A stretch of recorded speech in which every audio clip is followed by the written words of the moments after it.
Now to that breaking news happening in South America after the U.S. military operations in Venezuela capturing President Nicolás Maduro. Maduro is now in U.S. custody and on U.S. soil this evening. Today, President Trump announced that the U.S. will run Venezuela, at least temporarily, and tap its vast oil reserves.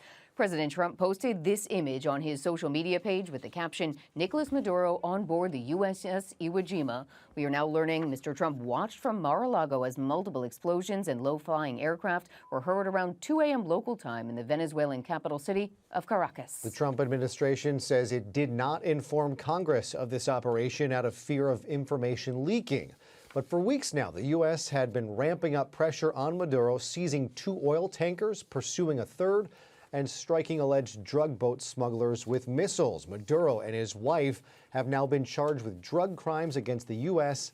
and conspiracy. This is video of U.S. agents escorting Maduro and his wife upon their arrival in New York City. You just saw that video just a moment ago. Maduro and other Venezuelan officials were indicted in 2020 on narco-terrorism conspiracy charges, but the Justice Department has now released a new indictment against the couple, painting the regime as a, quote, corrupt, illegitimate government fueled by a drug trafficking operation that flooded the U.S. with cocaine.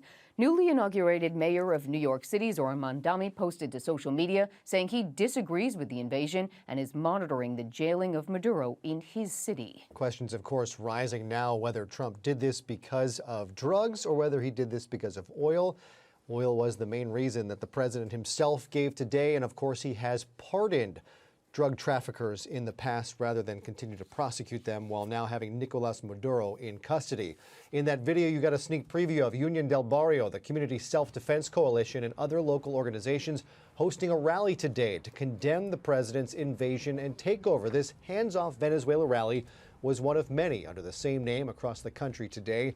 At the top of their list of demands was that the U.S. free Venezuelan President Maduro. They called Trump's threat of the U.S. controlling Venezuela a, quote, psychological war. The groups also made it known they support the Bolivarian Revolution, the socialist-leaning movement started by Hugo Chavez in 1999 and carried on by Maduro.